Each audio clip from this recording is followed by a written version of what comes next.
Hey, welcome back to Constructive Liberty, a podcast dedicated to helping you design a lifestyle of freedom and create a life and career you love. Today, I have a very special guest on the show, and he is a regular contributor to the Expert Council on the Survival Podcast and the Prepper Broadcast Network. He is a content machine. He releases a podcast or different various content 5 times a week between his YouTube channel and his podcast. He runs a successful handyman business in Alberta, Canada with his wife and twin 11-year-old daughters. He shares the Workshop podcast 3 times weekly, where he focuses on preparedness, independent living, home maintenance, tools, and entrepreneurship. He says, in my mind, there's nothing better than entrepreneurship to give you the ability to live a free lifestyle. And that's exactly what we're talking about today. Freedom through entrepreneurship. I can't even say these words today. So with that, I want to welcome the real Tim Cook onto the Survival Podcast. Hey, how are you, Ken? Doing fantastic. How about you, Tim? Not bad. And that would be, like you said, the real Tim Cook as opposed to that fake one that runs Apple computers, Right? I even have the email to prove it. So Right. Yeah, I saw that. So tell us a little bit who and what a Tim Cook is. Sure. Well, I don't know how I'd live up to the introduction that you gave me. It was rather glowing. So thank you. But yeah, so I don't know, the Cliff Notes version. Me and my wife, we live on the prairies of Canada. If you don't know where that is, some of my American friends call it northern North Dakota. So it's way up there. It's been known to be said that I live closer to Santa Claus than I do Florida, and it's right. Really true. So it gets cold here. We were talking about it earlier, but 5 months of the year we have snow, frozen ground. The frost level here is 10 feet. So if you want to bury anything, you got to go way down. But yeah, so we got a multiple entrepreneurial ventures at this point. But my wife runs a daycare. I run a handyman business and a content creation business, and we're most recently launching a private label coffee business. So we're quite excited about that too. So always got to have something on the go, right? Oh yeah. Once you master one aspect of it, it's on to the next venture, right? It is. And once you learn the skill set behind it, it can apply to a lot of different avenues, if that makes sense. Yeah, it's really interesting how most people want to know the how-to of something, when if you can actually just grasp the concept and really understand it, it applies pretty well across the board. And if you can get that little mindset shift, I think it's amazing what you can do just across the board with different ventures. It is. And that mindset shift, that's tough, because I struggled with that I got to first off, shout out my wife, Becky, because if it wasn't for her, I'd probably still be stuck in that old mindset, but you do that same, 9 to 5 or whatever your job happens to be. And you do it for a week and then a month and then a year. And all of a sudden a decade's gone by and you're doing the same thing and you're working all year with the hopes that you might get a 15-cent an hour raise at the end of the year if your boss is happy with you and he can justify it, right? And so at that point, you're like, what am I doing this for? And I'm not saying, it's not for everybody, but you have to, you have to be upset with the status quo, and you need to finally say, okay, because it's not as difficult. It can be a little bit scary. It's not as difficult as you think, but everybody's just so used to working for someone else that you really do need to flick that switch in your brain. Yeah, for sure. For sure. How did you get started flipping that switch in your brain and go from working for the man, like you said, that 9 to 5 job that stretches from a week? I'll start my business when I've got a little bit of money.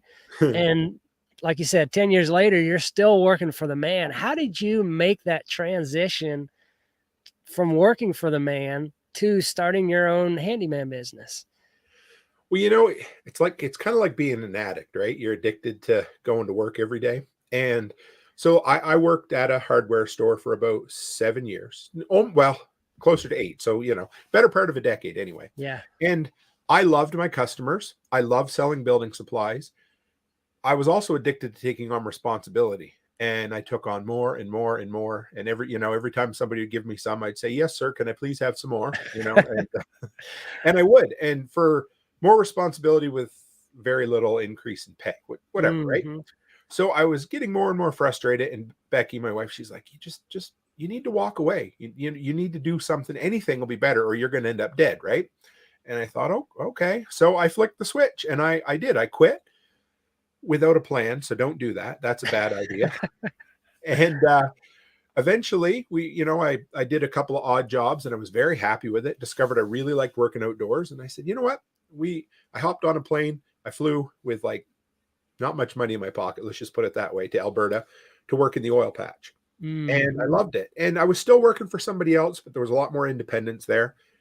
Everything crashed in 2015. The worldwide price of oil, Mm-hmm. So I lost my job. Becky lost her job. I decided to go back to trying to do the entrepreneurial thing. And it didn't work as well as I'd hoped, but I had flicked that switch, right? I knew I didn't need to be beholden to someone else.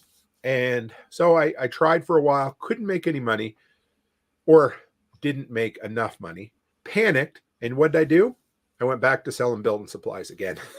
Yeah, So it's such an easy thing to do when, I get used to, I'm also a handyman. So I yeah, get used to having 6, 8 weeks of work lined up. And suddenly I've got only 2 weeks of work lined up. And I'm freaking out thinking that, what am I going to do for my next income, my next piece of income?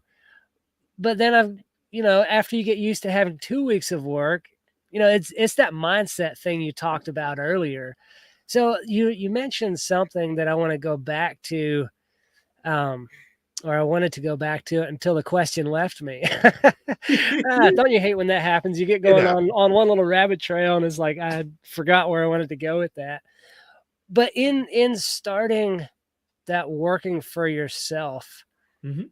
so often people think they're not going to be able to find customers or figure out who to sell to. How did you go about creating that customer base for a new business? It it's not easy, but it's not. It's hard work, but it's not difficult, right? I guess that's what I'm trying to say. And Hmm. and I never want anyone to look at me and be like, "Oh yeah, it must be nice, it worked for him." But I like, because it was a struggle, right? I'm first off, I would say, like, look everywhere. So just go on all the social medias, everything you can. Facebook was huge for us when we. So I. This is how I launched my handyman business, which has morphed a ton over the last 5 years. But basically, what my handyman business was an umbrella for I'll do anything for money within reason, of course, right? Most of them start up that way. Yeah, because you will, right? I'll take anything I can and I'll do it. I cleaned interior of some people's vehicles, cleaned up dog mess in people's backyard. Didn't matter. I do anything, right? So I go after anything and everything you can. Be flexible at what you're looking for, and be militant about going after people. And I don't mean that in a bad way, but if you see somebody post on Facebook or on Nextdoor or on Craigslist, hey, I'm looking for someone to come and clean my gutters, message them right away, because that's your job. If you're not at your 9 to 5, your job is to find customers. So and Hmm. I was lucky because I was working it was a farm supply place, but I was selling building supplies. But Becky was a stay-at-home mom at the time. So she would jump on things all the time and help me find a lot of work. And then, just keep going after it and think outside the box on the things that you can make money at. If you can make money at it and you can do it, then go after it. Doesn't matter what it is. And some people will say no, some people will say yes. And each customer you get is another customer in the pot, and someone you can pull from or contact in the future. And not everyone turns into a long-term customer, but I will say my very first 2 jobs, I still have them as a customer today, 5 years later. Wow, that's awesome. It's when you treat people right, it's amazing how much they'll keep coming back to you. Talk a little bit about, you said when you first started your handyman business and a few of those items that you jumped Mhm. on. What were a handful of the items that were the most beneficial to you in getting started? Like the things that people kept coming back to that helped you build that service base? That's a good one. Um, okay, so of course, where you are, it wouldn't be quite as popular, but snow removal has been my moneymaker. Up until Yeah. recently, it was always my biggest moneymaker. Right now, We it's just wait now. till noon and then it melts. Yeah, exactly. That's what we hope. We just, we wait for 3 months and it might melt, it, but it has. So, and you can look at it and think there's other things as well. But up here, at least, snow removal was a big one because nobody wanted to do it. So you always try to specialize in things that either people don't want to do or can't do. So snow removal, garbage cleanup was big for us too. So if you have a truck or if you have a Dodge Neon with a trailer hitch and you have a little 3x6 utility trailer, whatever it is, go and pick up people's garbage, haul it to the dump and charge them for it. Charge them dump fees, charge them your time, whatever it takes, right? Mm-hmm. Those were two big ones. I'm trying to think what else. A little bit of lawn mowing, just anything, people if you're a big burly man, well, don't have to be big burly man, but we specialized for a while in moving heavy stuff, right? Nobody else would do it. So Yeah. I had a call one day and somebody said, we have a cast iron boiler in our basement and the plumber was supposed to remove it 2.5 years ago and it's still sitting there. And I thought, yeah, we can do that. Sure. And I show up with, I don't even know what we had. We didn't have much, just a little furniture cart, which was undersized for it. So the guy's like, hey, I bought this cart and it was a big beefy cart. He says, you guys can use it. So the two of us, it was 400 pounds and we had to take it up, I don't know, 13 or 14 steps and out onto a deck without wrecking someone's floor. And we did it. It was difficult, but we got it up there and I ended up trading the guy part of the work for that cart because he had no use for it. Mm-hmm. So, Yeah. Yeah.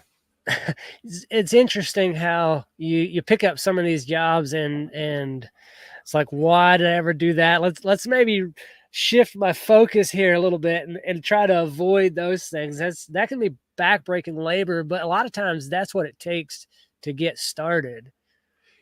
So we honestly, we made a lot of money moving heavy stuff for a long time, and it was our bread and butter. And of course, this last year, I turned 40. And so it just sort of happens. And we moved a dentist, her office from across town over to a new town or over to a new office. And she had a 6 foot wide by 6 foot high filing cabinet with the big pull out drawers. Oh, wow. And they refused to empty it. And I should have refused, but I didn't. And I don't know why I didn't. And I wrecked my back. Like, I mean, wrecked it to the point where just to roll over in bed was killing me. And I went to a chiropractor. So if anybody's never gone, he was a genius. Like, I sent him a Christmas present. He fixed me that good, And so, but I've moved on and we really aren't doing a lot of heavy lifting anymore because I have too many other things, That's a young man's job. So take into account here, because if you hurt your body too much, that's your moneymaker, right? Or, if you can't work, you're not making money. So don't take on something that'll kill you. Yeah, for sure. Having a good chiropractor on retainer is a must-have in the construction industry. It is true. Yeah, for sure. How did you kind of figure out where your price point was in getting started? Oftentimes it's hard to know how to value your services. Did you just jump in and throw a number out, or what was your thought process going into that? Well, I would say the first thing is that 95% of people listening and 95% of potential entrepreneurs are going to want to underprice themselves to start out with. You're always going to second guess what you think you're worth. You're always going to want to, you're always going to be scared you're not going to get the work. So you're going to be like, okay, I'm going to price it at this point. And the first thing I'll tell you is if you price something too low, internally, you're going to know it. You may not know the instant you start the job, but halfway through, you're going to realize, oh man, this sucks. And you're going to despise the job the whole time because you didn't charge enough. Right. Mm-hmm. So, a good, someone I look up to quite a bit and has given all of us a lot of advice would be Jack over at the Survival Podcast. And he always said that you should be a little bit uncomfortable when you give somebody a price. And I would say, to add to that, I would say, especially early on, once you've found your price, you're probably okay.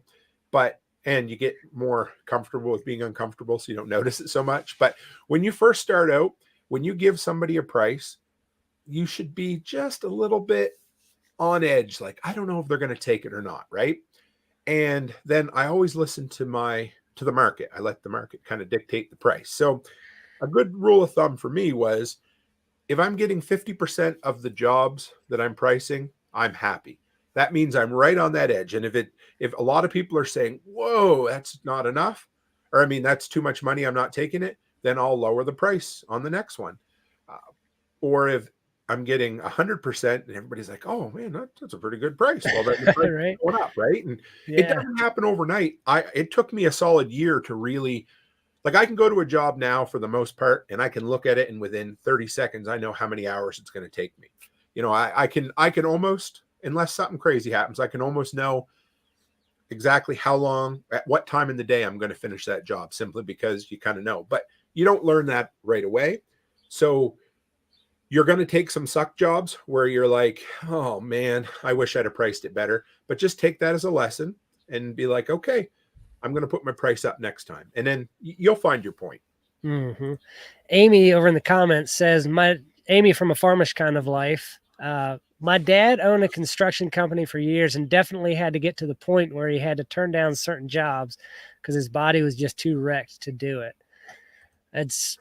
That gets rough, especially when you get a little older in years and you just can't quite do what you used to do. Mm-hmm. And it can be hard on an older man's pride for sure. Like my dad, he's going to be 60 this year and he's still one of the hardest workers I know. I mean, I'm 35 and he can get out there and work circles around me. it's I don't know. It's a part of that is a mindset from that generation too. Like they're not going to let anybody outdo them, and some of They them knew don't. I always call them the old timers. My dad called his Mhm. dad the old timers too, but Yeah. they knew how to pace themselves more than anything. And I think that comes with age too. You know how to get, like, the guys that can get a lot of work done in a day and not make it look difficult. Like my son, when we used to do firewood, we used to burn firewood, and he was a teenager, and he would start like a bull in a china shop, and he would be way ahead of me stacking firewood for about the first 20 minutes. And within an hour, he'd be ready to give up. And I'm like, we got about 5 more hours of this to go, buddy. Come on, man, keep up. Yep. And so, yeah, they're really good at pacing themselves too. Yep. Yep.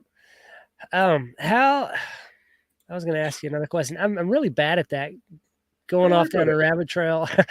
um, Talked about how much you charge, and it's really interesting how when you price yourself in a certain market, you attract a certain clientele, and as you raise those prices up, getting uncomfortable like you talked about, you attract better clients. I mean, Yep. you don't want to classify clients at least to their face, but as a solopreneur, you do. I mean, you have a client base that you're shooting for to help support you. You get better work, you get better at your craft, and you want to hit that, slightly better clientele.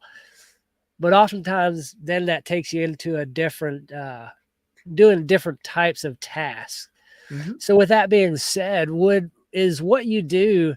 Do you do bigger projects for the most part, or are you like one-off, couple hour, 1 day, 2 day jobs? Where is your niche in your business? So I really don't like big projects. They grow hair on them really quick for me.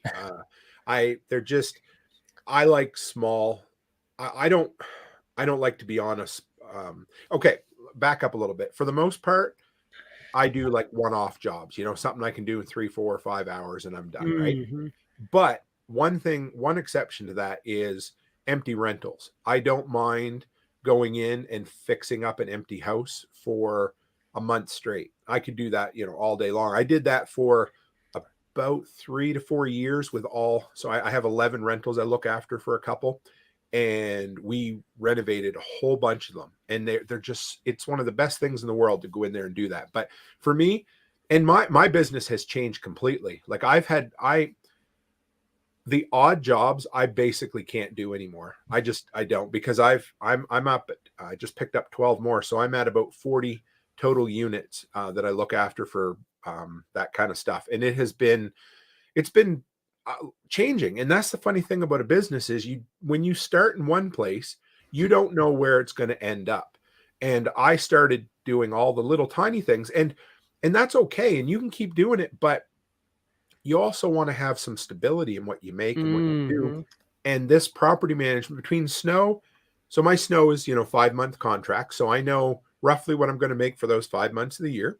And now, as I've kind of stumbled into property management, I now have a base salary for the entire year that as long as I do my job and which I love to do, I know exactly how much I'm going to make. And then whatever I want to take above and beyond that.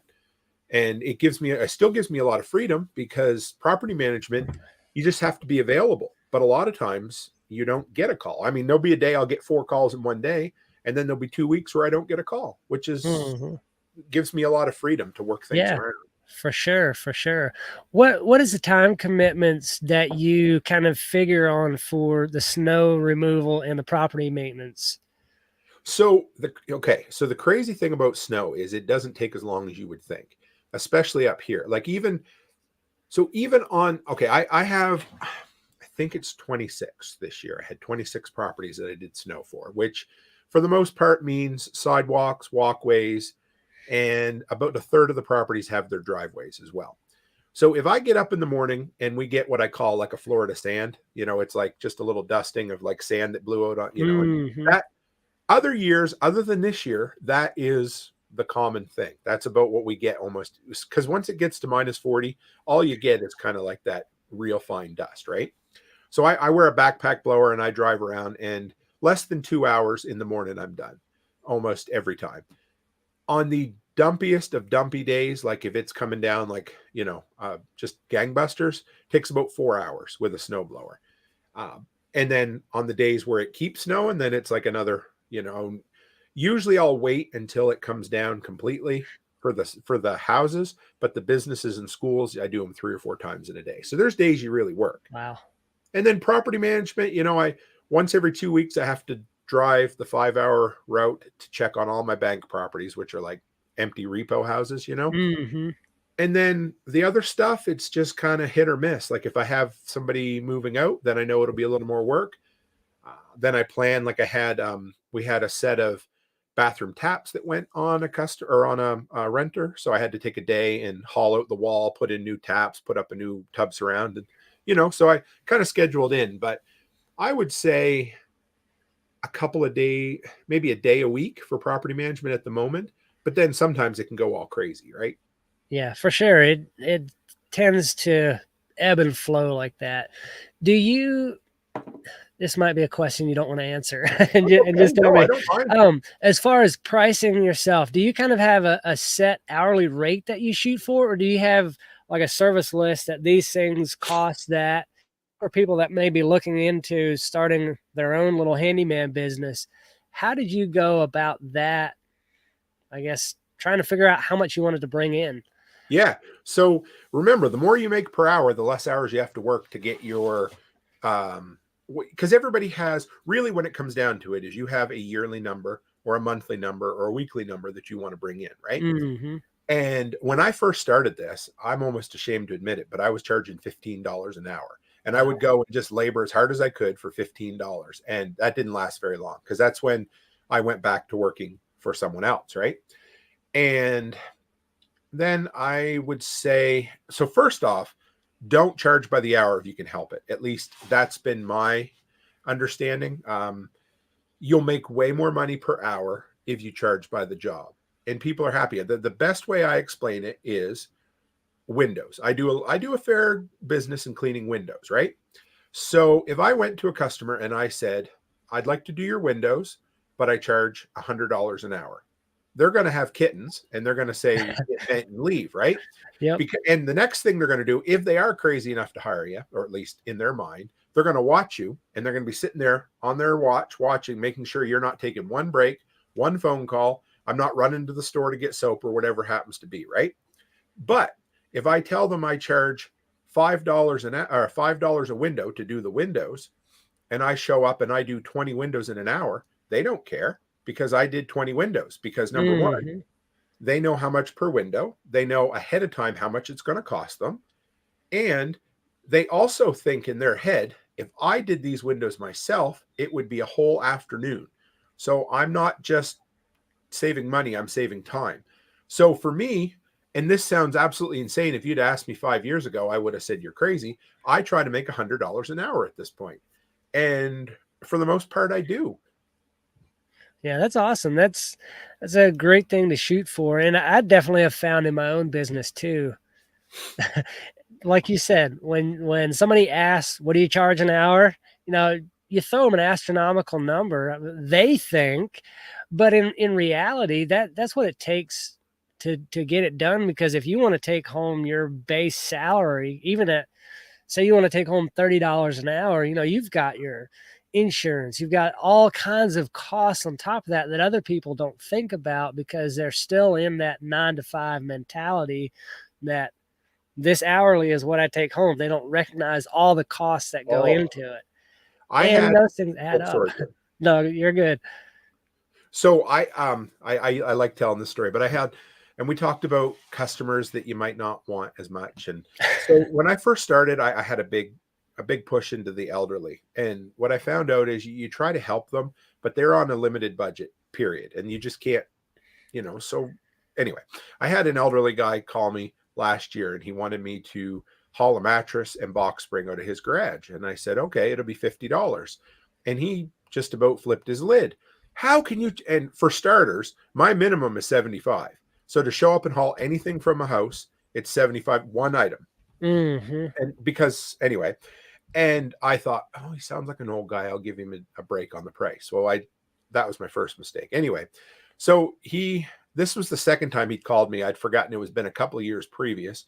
And he got kind of ugly with me. And I kind of wasn't in the mood for it that day. And I said, listen, I said, what do you expect you can get for $50 at this point? But, I have to have commercial insurance on my vehicle. I have to have $2 million worth of liability insurance, which costs me $5,500 a year at this point.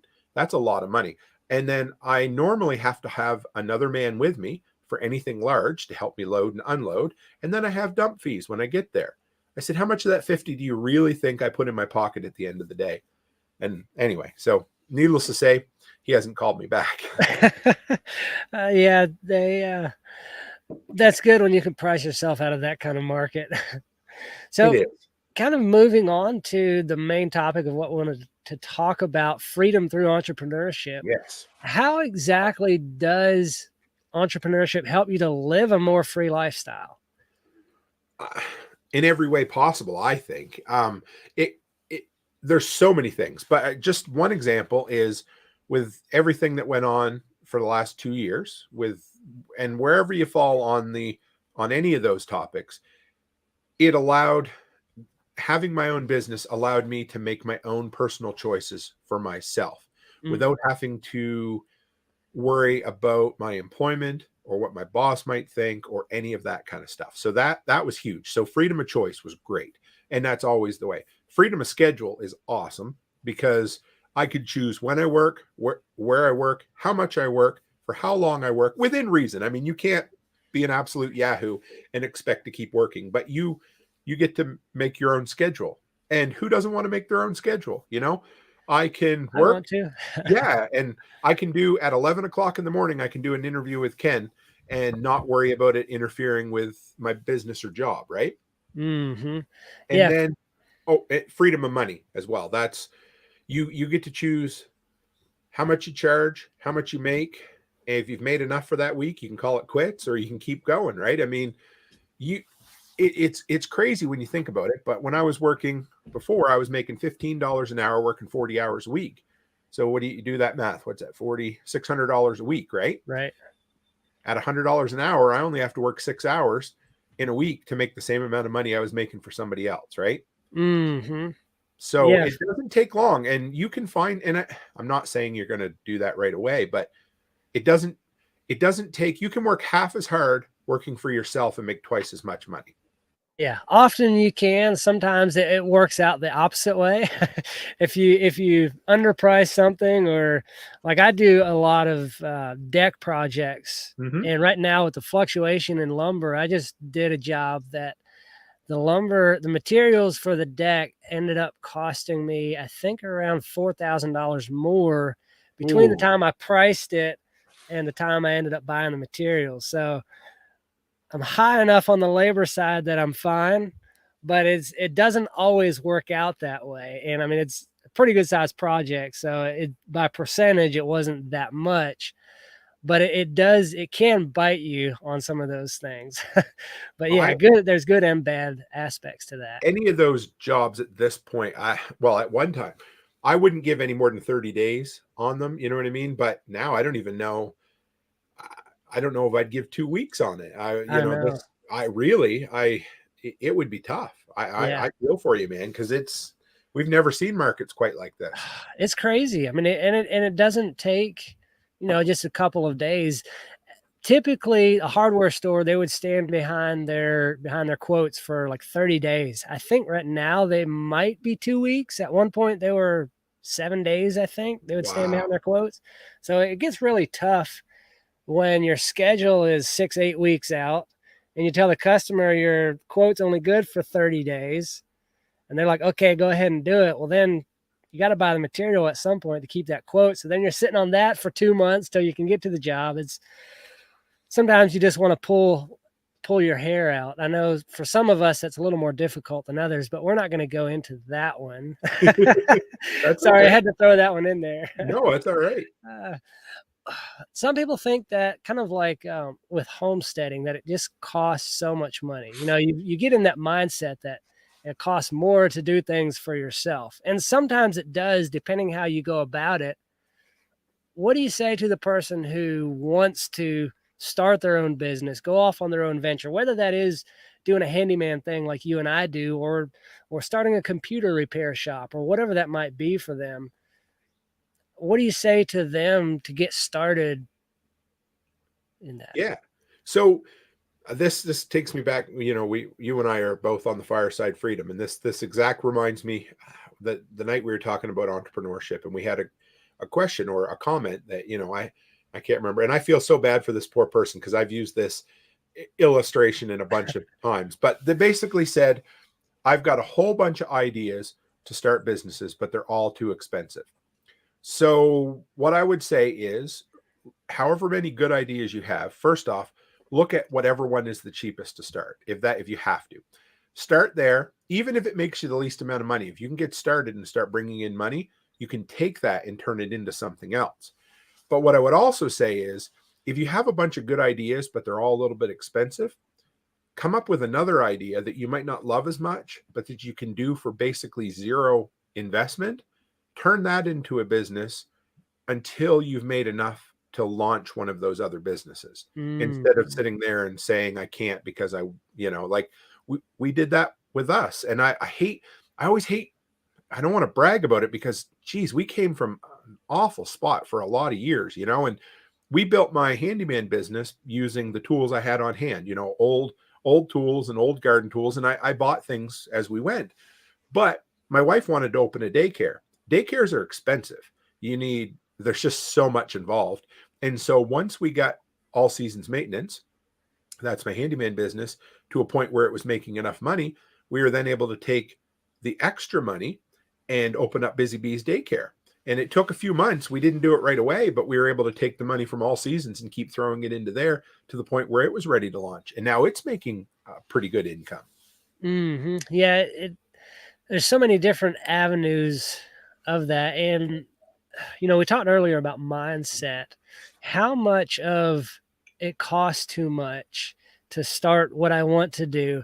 How much of that do you think is a mindset where the person is actually trying to find a cop out to not start something? I think so. I mean, it's hard to hop in somebody else's brain, but I know I made a lot of, there's a lot of different excuses. There's the must be nice crowd that always look at everybody else and they're like, oh, look, or like when somebody says, man, your YouTube channel just blew up. And you're like, no, it was hard work, right? And Yeah. just, so there's that. And then there's the other side of the excuse makers too. Right. And it's like, I don't, I, deep down inside, they're either too scared or just don't want to do it. And that's okay, but don't use the story, I can't because blah, blah, blah. You know, there's always reasons, you know. You see the videos online of the guy that changes tires with one arm, or the one arm bodybuilder. I mean, they didn't make excuses. Right. Yeah, it's the 10-year overnight success.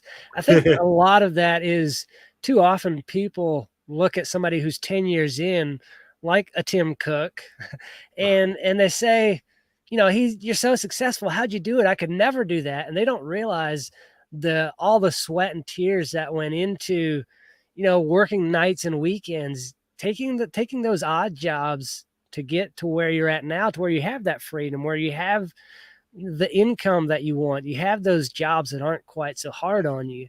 And I guess they psych themselves out of starting because they think they have to be where you're at tomorrow. They think they've And got to get there in one step. it is hard work. I mean, you know, and it is a little scary, but it's certainly rewarding. You know, like I tell it all the time, but when I was working at the farm store, you know, before work, during work, after work, I would go and clear snow for my customers because I was taking on a few of them. And you have to do that for a while. Yeah, for sure. How did you go about learning the skills that it took to do the things that the services you started offering in your handyman business? I just focused on things that took zero skill. Like, So I know, like at this point, you offer services that take skill, that take knowledge. If somebody wants to get into computer repair, cell phone repair, building decks, where do they start finding those skills? yeah, there's so many ways. But for me, okay, I always had I know I joke about I started with no skill, you know, but Oh so yeah. you, I have a personal rule that the first time I try something, I try it on my own property.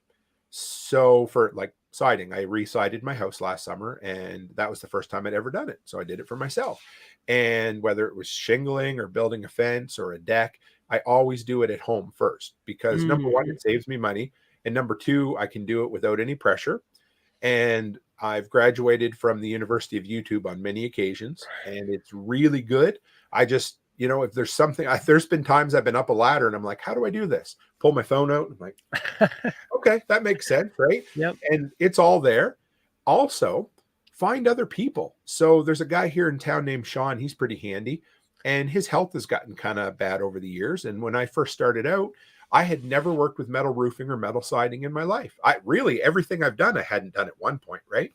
So I said, hey, you know, Sean, you're doing metal roofing. Can I come help you for the day? Yeah. And he ended up paying me. I didn't need him to pay me, but he did. And I got a whole new skill out of it. Same with cushion floor or vinyl flooring. The guy that I look after the 11 apartments for, I had never done vinyl flooring before. And he's like, hey, come along and help me.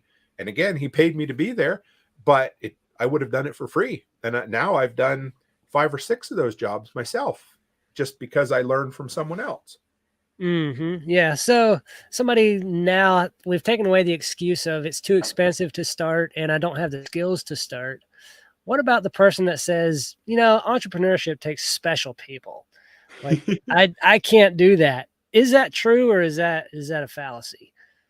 I like, you know, the pat answer, the answer that you give on a 45-minute podcast is entrepreneurship is for everybody.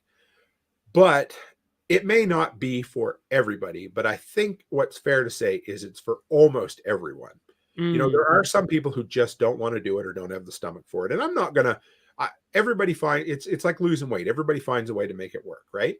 But when I say entrepreneurship's for everyone, I think the freedom that comes with it. So it doesn't mean you have to be full-time entrepreneur. You could have a very, very, you know, a side hustle. Like, for instance, in the spring, when the snow melts here, it's like excavating dinosaur bones. You know how you get to the different layers, right? Right? So people's yards here are absolutely full of dog poop. And if you wanted to make an extra $1,000 or $2,000 a year, you could go around and, you know, I charge about $100 to do it. It usually takes 45 minutes to an hour to do the average yard. So if you book 10 or 20 yards in the spring and that's all you did in a year, who couldn't use an extra 1 or 2 grand, right? So it doesn't necessarily mean it's for everybody. Or, you know, garden tilling, go rent a garden tiller and book, you know, say you gotta till up your own garden. So you rent a tiller to do your own, and you book 6 or 8 other gardens for $100 or $150 a piece. Who doesn't want an extra $1,000 in their pocket plus paid for their rental to do their own garden? Yeah. Yeah. So again, it sounds kind of like it's back to that mindset thing, actually believing that you can do it and setting out and just go do it. Just start in whatever you see. But along with that, oftentimes comes something that we call imposter syndrome. Like, Yeah. I do this thing, but am I really a handyman? Can Oh, I be an entrepreneur even though I've done it for the past 15 years? How do you deal with that? Is that something that you struggle with or that you see in people that you talk to? yeah. No, I do still. There's days I think you find I get it, especially on those really crappy days, those days where everything's gone wrong. But I will say that over the years, it does mellow a little bit. You do eventually maybe get a little confident or cocky, and that's okay. But I still, yeah, like nobody ever gave me, other than Becky, permission to be an entrepreneur. So you don't, I mean, I guess you could, but you don't typically go to university and graduate with a Bachelor of Arts in entrepreneurship for the most part. And even if you did, that still doesn't make you an entrepreneur. That just means you learned a bunch of stuff in a book. So it's always a struggle no matter what you do. The longer you do something, you'll feel a little better. But I do. It's the same with content creation. Because you can always look at somebody who's more successful and think, wow, they're successful, right? And you try not to, because you really should focus on whatever your own definition of success is. But I do. Yeah, I struggle with imposter syndrome still. And if anybody tells you they don't, I'm maybe they're the 1% of the 1%, but I They're think most faking of it. them are. Yeah, exactly. Yeah, I think everybody struggles with that from time to time. I mean, part of that imposter thing is a little bit of fear, and fear in a good way can drive you push just a little bit harder, do 1% better than the next guy. And that's what actually drives you to success, I believe. Yes. So, we've talked a lot about entrepreneurship and all of that, but I think the one of the key marks of an entrepreneur is that they take time for themselves, for their family, to outside of that world. What do you do outside of entrepreneurship and preparedness, which is a lot of what your podcast is about, I believe? What do you do outside of that to enjoy life? I I will say I do struggle with that a little bit because being a handyman and being a prepper are two of my biggest passions. So most everything, if And I they're full-time jobs by themselves, and when you combine them, yeah, and then throw content creation on top of it, you're right. And so like when we go out of town to go shopping, what do? I go to Home Depot and I look at tools or buy tools or right. But we Becky and I try to chill. We watch movies when we can. I love movies. And of course then, that was my thing that I don't in or that wasn't part of any of my content. And then all of a sudden I'm like, hey, I'll start talking about movies in my podcast sometimes too. So you can't get away from it. Like when you're kind of doing a lifestyle content creation, it's always there. But try to turn it off. Try to turn social media off.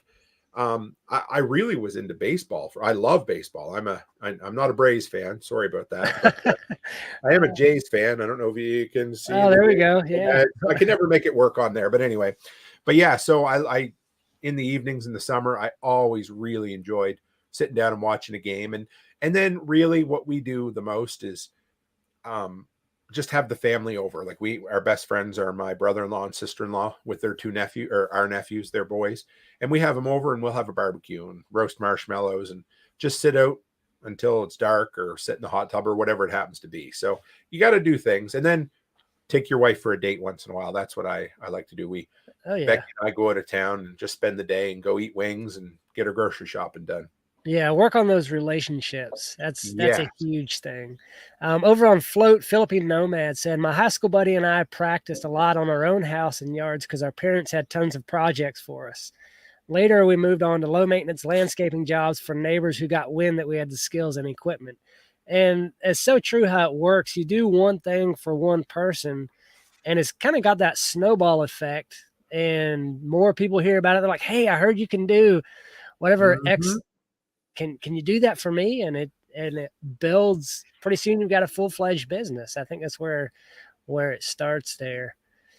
Anything else you would say to somebody just starting off to kick them into gear? Like, they want to do it, but they're a little bit afraid to.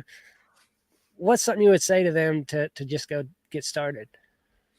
Well, I would, I know it's simple, but honestly, first off, start. Like if you're thinking you want to, just try it.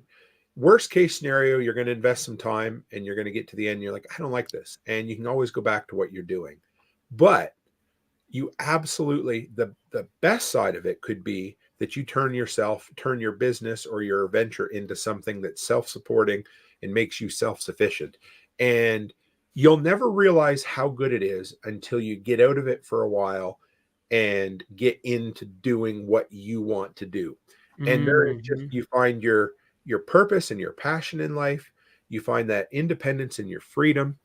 And I know I say this a lot, but if you're waiting for someone to give you permission to be an entrepreneur, I'll give it to you. Like, you can be an entrepreneur. It's just like being a content creator. You wake up in the morning and you decide. Well, it was like when Becky and I first got engaged, at least there I knew I could call her my fiance at that point, but it still felt weird. It was almost like I was waiting for somebody to give me permission to say, hey, this is my fiance, not my girlfriend anymore, right? And that's how it is with entrepreneurship or content creation, any of that. You don't, most people aren't lucky enough to have somebody turn to them and say, hey, this is what you can be. So you need to know you can do it. And I guarantee you, if you're out there thinking, I'd like to try it, just try it. And I'll bet you'll succeed. Mm-hmm. Yeah, maybe not the first time, but you try, you learn, you adjust, and you Well, keep moving forward. here's the thing about success. A lot of people have they misconstrue the idea of it. So they think that success means the first time I try something, I'm going to succeed. But no, I can almost bet you that the first 10 things you're going to try will fail. So when I say you'll succeed, you need to be persistent and keep going, and you will find it, because it's just like being in a maze. I used to go to a maze when I was a kid, and they would move the walls around, and there'd be somebody up on top that could look and holler and tell you where to go. So they could see it, but you couldn't. And you'd come to you'd turn a corner and you'd hit a brick wall, or sorry, a wood wall, and you turn around and you go the other way. And trying different things in entrepreneurship is like those dead ends. You hit that, you turn around, you go the other way, and eventually you will find your way out. It might take a week, it might take a month, it might take 10 years. But if you're persistent and you're going to stick with it, you will find success. Yeah, for sure. That's so true. Back to that mindset thing, that persistence is probably the number one key to success. Oh, 100%. Yes, that Yeah. is more than anything else. Persistence is. And one more quick thing. You're going to have a day in your business where you want to give it all up, you want to quit, and you want to turn around and go back and work for the man. And for 90% of the people listening, that point right there, that is your persistence point. And Yep. if you choose to keep going beyond that, I'll bet you'll find success. I won't guarantee it, but I will guarantee that if you turn around right at that point, you'll find permanent failure. Oh yeah. You mentioned different projects and doing things. What's one of the projects right now that you're working on that you're most excited about, whether that's in your business or outside of that? We've all got those little hobbies or anything that we do that gets us super excited. What's something that you're working on, even if you've never shared it before? This could be a first. I may have mentioned it in passing. I love, because we get a lot of snow up here, right? And so our winters are long and our summers are short. So a pastime in Canada, especially the frozen tundra of Alberta, is daydreaming for spring. So I am going to do a huge retrofit of the backyard this year. We started last year. We built a 16 by 24 deck, and we put a hot tub in. We extended our deck a little bit as well. It was good. We built a fence, and yeah, so it was nice. But this year I'm going to do a lot of landscaping. I'm excited. I just learned how to ride a skid steer the other day. Never Awesome. learned before. So the plan is to tear up all the grass. And see, I get right excited. It's such a stupid little thing, but we're tearing up all the grass. We're going to level out all the soil. We're going to put in-ground irrigation. We're going to put in a new gas line so that I can have a permanent furnace in my garage. We're going to put all new sod down. I'm going to build a cover for the 16 by 24 deck. I'm going to extend the deck from the back of the house, and we're going to redo my entire driveway. And so, oh, and maybe if I find time, I'm going to teach myself how to do a cement walkway too. That's awesome. That's a big project that's going to take a lot of different skills. Is that another one of those things where you're trying to learn a new skill that you can market in the future? Sure. Yeah. Like the skid steer for sure, because I can see a day when I move more toward parking lot snow, Hmm. and so the skid steer for sure.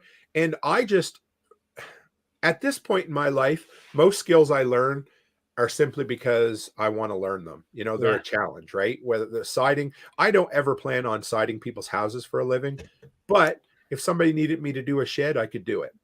And I hired a guy a couple of summers ago to build a small little cement walkway for me. Never done that before. So now I'm going to learn how to do it.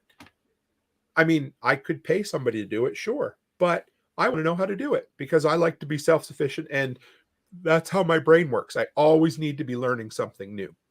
Cool. That's awesome. Tim, where can people find you and connect with you? Well, Alberta in person if they want to come up, but um well, a couple places. Toolmantim.co, so toolmantim.co. That's where everything. I have a YouTube channel. Right now I'm putting out, I've moved it to one review video a week. So I focus on like DeWalt tools because you guys know I love DeWalt, and generators and that kind of stuff. And then the podcast at the moment is 3 episodes a week. May eventually go to 4, who knows? But they're all live on the YouTube channel as well. And you can find the workshop podcast in any podcatcher that's out there. Awesome. Tim, thank you so much. I'll drop those links. I've got a ton of links for where people can find you and connect with you. They'll be in the show notes. So I appreciate you coming on today. Thanks, Ken. I appreciate it. Yes, sir. Guys, definitely go check out Tim. Go follow his content. He puts out a lot of stuff. It's really interesting, highly informative. So check him out, follow him, and support him in any way you can, and do good work. Don't forget to go start something. You got to get it started before it will succeed.